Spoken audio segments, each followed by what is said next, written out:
Il y a un petit moment, j'avais fabriqué 2 super petits fauteuils pour les chiens de mes parents. Seulement voilà, quelques semaines après, il y a eu une petite catastrophe naturelle. La catastrophe naturelle en question? Donc aujourd'hui, je fabrique un nouveau fauteuil. Je ne vais pas refaire la même erreur de le faire qu'avec de la mousse et du velours. Donc je vais faire un fauteuil en bois. Mais évidemment, pour que ce soit quand même confortable à la fin, je vais créer un coussin en mousse et en tissu. Et au pire, il mangera le coussin en mousse, mais le fauteuil ressemblera toujours à un fauteuil, pas comme le premier. L'idée, c'est de créer d'abord un grand fauteuil pour les 2 chiens de mes parents. C'est 2 gros chiens et ils aiment bien dormir ensemble. Mais je veux aussi en faire un deuxième qui sera un peu plus petit, on va dire un fauteuil pour chiens de taille moyenne. Et ce fauteuil sera disponible sur ma boutique en ligne. J'en profite pour vous dire que cette vidéo est en partenariat avec Shopify. Mais je vous en parle un peu plus tard. Du frêne en 27 dp. Je vais aussi essayer de faire quelque chose avec quelques chutes en 40 dp. Je ne vais pas faire tout le fauteuil en 40 parce que ce serait user trop de bois pour rien. Ce serait aussi super lourd.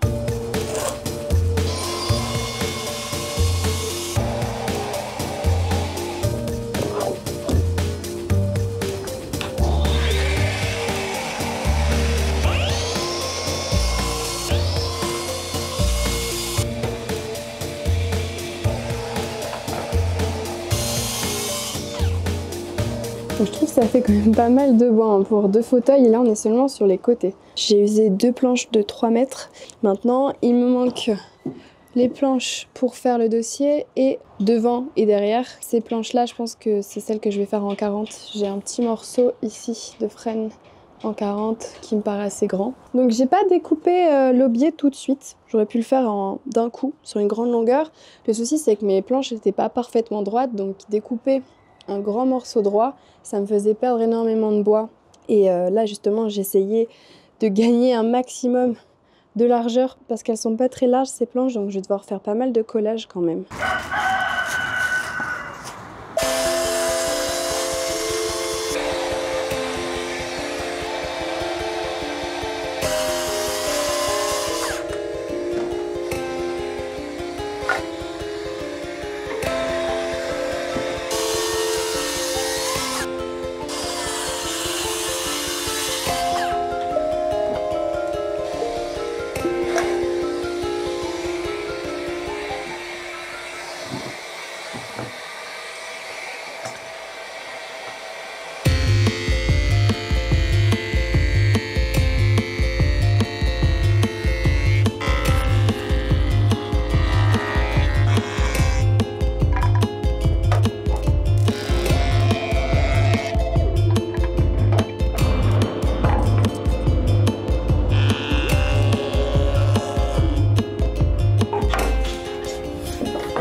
voici le premier assemblage. Donc c'est un côté d'un fauteuil, donc il en reste encore 3 assemblés comme ça.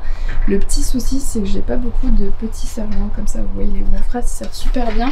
Et ils m'aident beaucoup pour venir mettre des renforts ici pour éviter que l'assemblage ne se tord, surtout quand c'est un assemblage de planches plus fines, ça se tord encore plus facilement que si j'assemble des gros plateaux. Donc j'ai assez de serre-joints dormants et de très grands serre-joints, des petits non, donc je sais pas ce que je vais faire, mais je pense que je vais renforcer du coup avec des géants. Et ça va me prendre beaucoup de place, mais du coup là je vais mettre à sécher dehors. Enfin aujourd'hui il fait plutôt bon, donc le temps que j'assemble le reste, que je prends cette table, je vais les mettre dehors et puis ensuite je les laisserai sécher cet après-midi dans l'atelier.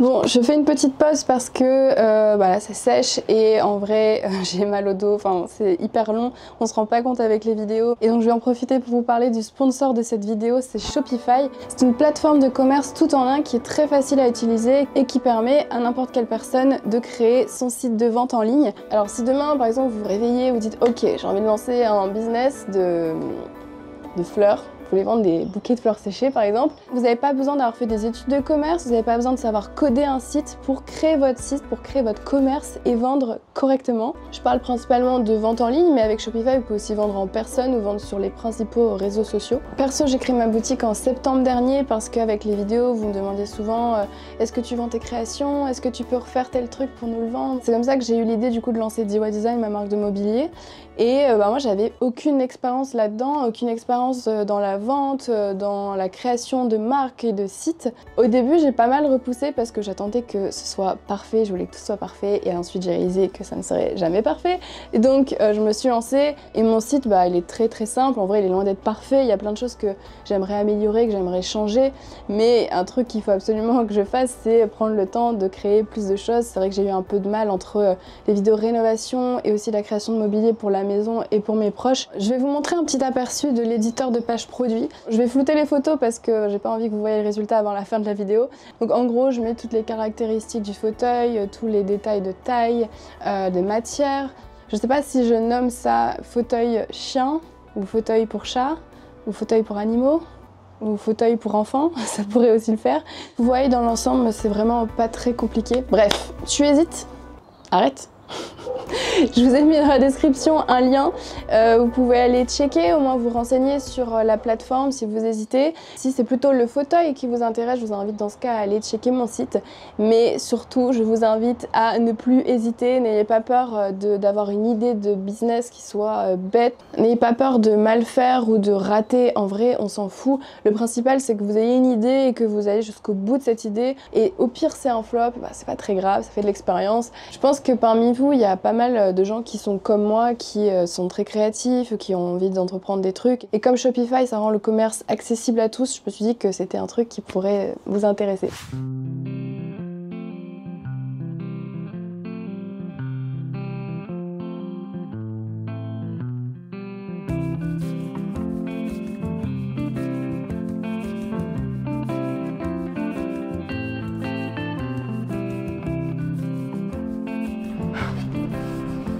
Voici les deux formes approximatives que j'ai décidé de donner au petit fauteuil. Mais là, je suis en train d'hésiter puisque j'avais prévu sur les deux fauteuils de faire un petit dossier. C'est ce qui fait aussi que le fauteuil va ressembler à un vrai grand fauteuil. Pour le petit fauteuil, celui que je vais vendre, c'est très cool. Mais pour le fauteuil des chiens de mes parents, il est un peu plus large, il sera beaucoup plus long. Mais le fait de venir mettre un dossier, ça va quand même réduire beaucoup la largeur et j'ai peur, comme c'est deux gros chiens, que ce soit pas assez large pour eux. En gros, s'il n'y a pas de dossier, je peux faire l'assise jusque là. Sauf que si j'ajoute un dossier, eh ben, je peux la faire que jusqu'ici. Donc je me tâte, je me dis que peut-être pour le grand fauteuil, je vais pas faire de dossier. Et du coup, ça sera moins joli et surtout, ça ressemblera moins à un fauteuil comme je voulais que ça ressemble. Mais bref, vous allez peut-être me dire, mais dans ce cas, fais un dossier avec une planche moins large. Le souci, c'est que je trouve que si je la fais très fine, je pense que ça fera pas très joli. par rapport au reste, niveau proportion. Donc cette petite planche servira de dossier que je vais assembler avec des tourillons de 10. Je vais pas prendre des lamelles, c'est assez fin et surtout ça va pas assez profond. Là j'ai des tourillons qui font 10 sur 50 en longueur, donc ça va assez loin. Je mets pas de gros dominos là-dedans parce que déjà l'épaisseur de ma planche ne me permet pas de mettre des dominos. Mais en plus ici c'est pas un point d'appui, c'est pas un point où ça va être sollicité, où l'assemblage pourrait se décoller. Ça m'est jamais arrivé sur toutes mes créations et j'avais déjà fait tout un fauteuil pour chat avec des tourillons encore plus petits et ça s'est jamais décollé, donc voilà. Le chien ne va pas solliciter le dossier comme nous on sollicite un dossier de chaise, on met tout notre poids dessus. Normalement le chien il ne s'assoit pas et il se met pas contre le dossier comme ça. Normalement il s'allonge, mais le dossier ça permet déjà de rendre le truc plus joli, mais aussi qu'il n'est pas froid et ça l'encercle un petit peu, vous voyez. Ce qui sera par contre vraiment important, c'est les barres de renfort que je vais mettre entre les deux côtés qui là permettront de faire en sorte que ça ne bouge pas.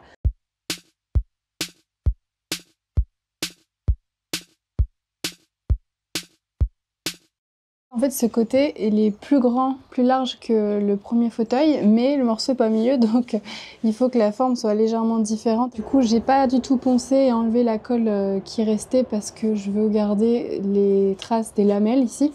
Comme ça, je sais qu'il faut pas que je passe trop près ici parce que la lamelle, elle fait à peu près cette taille. Là, je peux tailler, mais il faudrait que je passe là pour éviter de tomber dedans.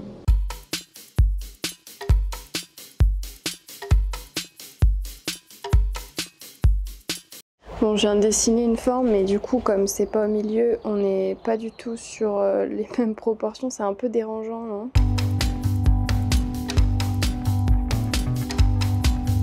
Je vais venir faire des tenons sur 1,5 parce que ma planche fait 2 cm, donc je peux pas plus, sinon je vais passer à travers. Je suis venue mettre ici une planche qui est bien droite pour suivre mon trait. Comme ça, je peux prendre la fleureuse avec le socle et une fraise à copier. Donc c'est une fraise qui a un petit roulement qui va venir rouler contre et donc me faire un passage parfaitement droit. Donc maintenant, je vais régler la hauteur tout simplement. Voilà, là je suis pile sur mon trait. Donc je viens descendre ça, je le bloque. Comme ça, à chaque fois, je peux monter et descendre sans avoir à revérifier. Vous voyez, j'y vais pas d'un coup parce que sinon ça abîme les fraises pour rien. Donc j'y vais en plusieurs fois.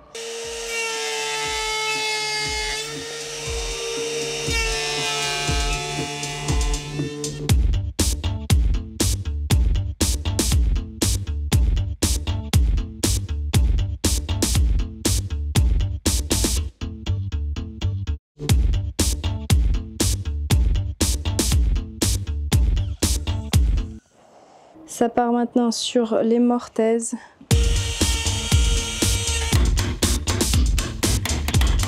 J'ai fait mes assemblages, donc l'erreur que je ne vais pas faire cette fois-ci, c'est d'assembler tout de suite puisque j'ai pas mal de finitions à faire avant et les faire assembler, ça va être beaucoup plus difficile d'aller dans les recoins. Mais je vais aussi venir mettre cette fraise, celle-ci elle fait un peu plus d'1 centimètre, elle est trop grosse, je vais prendre cette fraise pour venir faire une ouverture. Et c'est cette ouverture qui va permettre de faire l'assise puisque j'ai décidé de ne pas faire une assise en bois parce que ça m'use beaucoup trop de bois. J'ai usé tout ce qui me restait en frêne pour ces fauteuils, j'ai plus rien.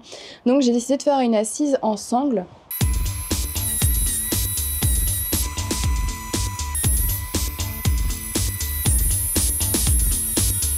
Bon les amis, je viens de capter une petite connerie que je viens de faire. Donc en gros, j'ai fait donc ce trait, donc c'est très bien, il est bien droit. Tout va bien, sauf que en fait, je me suis rendu compte que ça a fragilisé au niveau d'ici. Quand je presse, vous voyez, je sais pas si on voit, mais ça bouge un peu, cette partie-là dessus. Quand je suis près des parties-là, il n'y a pas de problème, ça ne bouge pas. Mais en fait, c'est normal sur cette longueur-là que ça s'affaisse un petit peu. Mais c'est un petit peu dangereux puisque les sangles vont être agrafées là-dessus. Donc ça veut dire que le poids du chien, enfin des deux chiens, ça va venir s'affaisser et j'ai peur qu'avec le temps l'assemblage ici se fissure. Alors heureusement c'est tombé que sur le premier côté, j'avais pas fait le deuxième et surtout c'est tombé sur le fauteuil pour mes chiens et pas celui que je vais vendre, donc au moins je vais pas répéter la même erreur sur l'autre. Du coup pour consolider, j'ai testé avec une petite chute qui faisait pile 2 cm.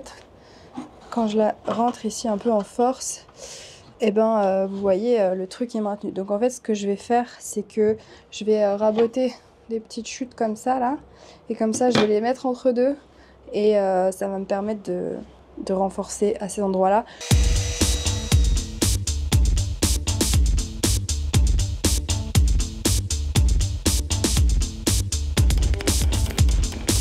Donc là maintenant, je vais enlever mon rail et je vais tout simplement changer ma fraise pour en mettre une petite comme ça, histoire d'arrondir ces angles, et ensuite je vais passer au ponçage. Puis en fait, plus il y a d'arrondis sur les trucs, plus le ponçage est long, parce que poncer tout droit ça va, mais quand tu ponces en arrondi, il faut faire attention à ne pas faire des traces. Donc bref. Si je vous dis ça, c'est évidemment que je l'ai fait un jour, cette connerie. À chaque nouveau tournage, j'ai appris des choses sur les vidéos précédentes, et donc je me dis ok, je referai pas cette connerie. Genre là, cette connerie-là, je la ferai pas la prochaine fois. Mais la prochaine fois, il y aura encore un autre problème dont j'ignore encore l'existence. Je vérifie toujours mon masque maintenant, parce que l'autre jour, j'ai eu un pressentiment. Je me suis dit, cette fois-ci, il faut vérifier. Et il y avait un escargot dans mon masque. Quelle horreur! Bref, je suis à la recherche d'un masque dans le même genre que celui-là. Potentiellement les lunettes intégrées. J'en ai un qui fait tout le visage. Il fait même masque à gaz et tout. Mais le problème, c'est qu'il est trop lourd. Celui-là, je le supporte, mais quand je mets ça, plus les lunettes que j'essaye de coincer, plus le casque, c'est limite, je respire plus et j'ai trop mal au crâne.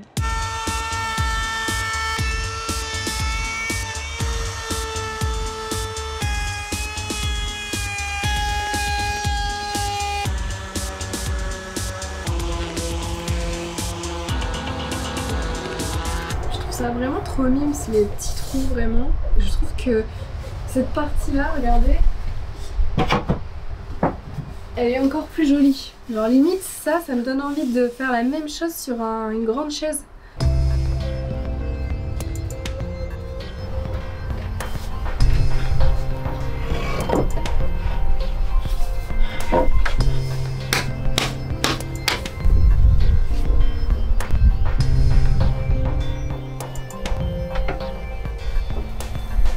Alors la colle, j'aime bien la mettre en 2 passages, c'est-à-dire qu'en général j'en fais un, histoire que ça s'imprègne bien dans le bois, et le temps que je fasse tous les autres, et ben ça a un petit peu pas séché, mais ça commence à s'imprégner et ça disparaît un peu, vous voyez. Et ben quand je vois ça, je fais un deuxième léger passage, ça sert à rien d'en mettre trop non plus. C'est vrai qu'avant j'en mettais beaucoup trop au point où il y en avait beaucoup qui coulaient. Vous vous rendez pas compte la sensation quand tu finis enfin un truc qui t'a pris des jours, t'arrives à cette étape, t'es heureuse quoi.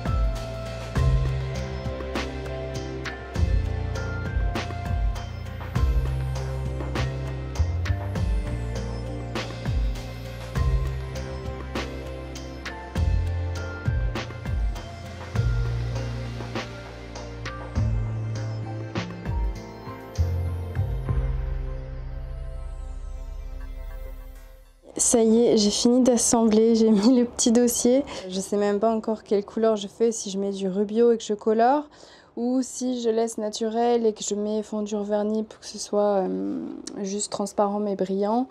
Je me dis, soit je fais un truc très beige, très épuré, très simple, et je laisse naturel avec les sangles quasiment la même couleur que le bois. Peut-être qu'en fait demain je vais me réveiller et que je vais me dire, oh, mais en fait je veux qu'il soit rouge ou bleu ou... Là, je suis en train de mettre de l'antitanin parce que ça m'est arrivé une fois.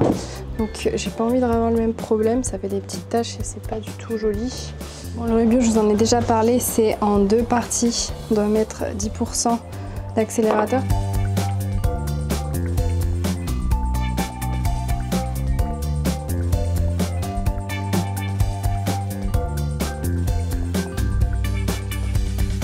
Bon, c'est parti. Alors, ce que je fais, c'est que je viens glisser les sangles et d'abord les agrafer sans les tendre de ce côté-là. Je les ai toutes coupées à la même longueur.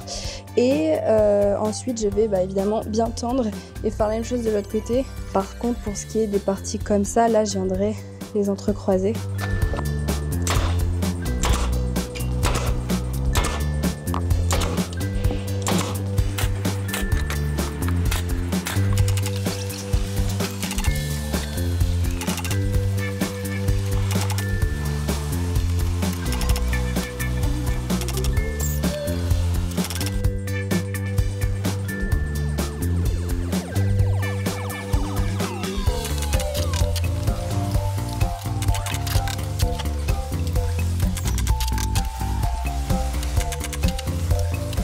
Bon, maintenant je vais couper les excédents et les brûler pour que ça ne s'effiloche pas.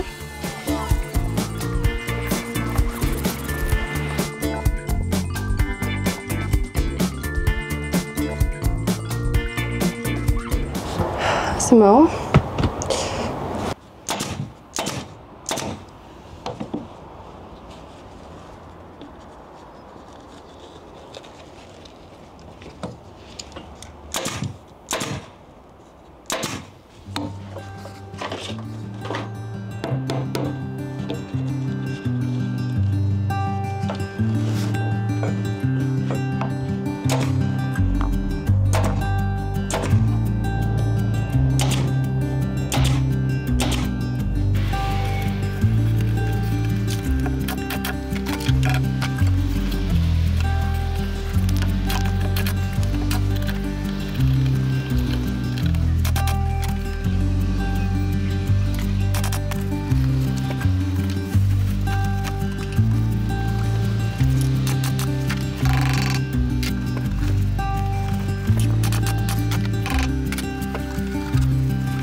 On dirait bien que j'ai terminé.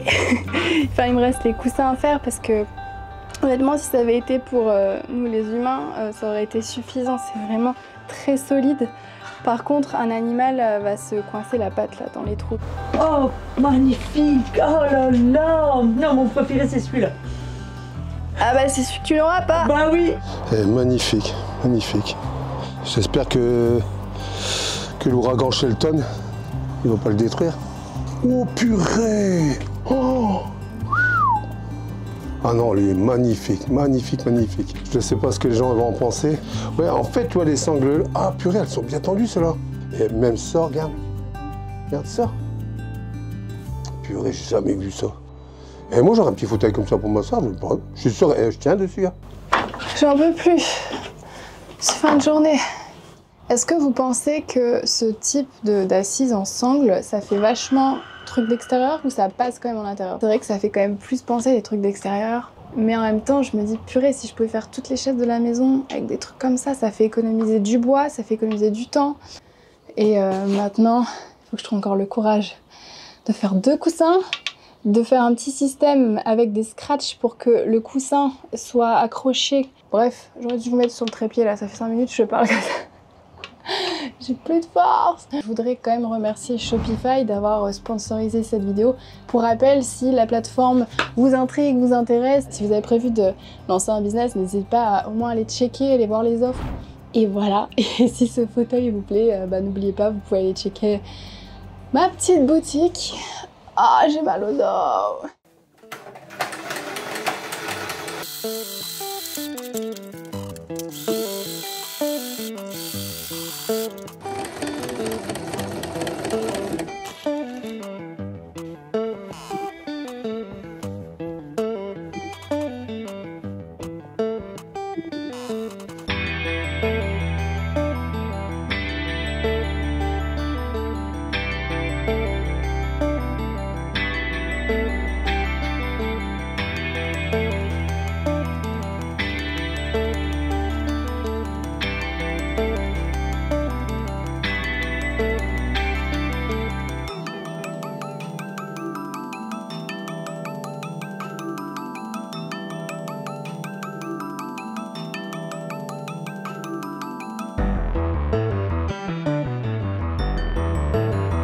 Oh, c'est pas mal, hein.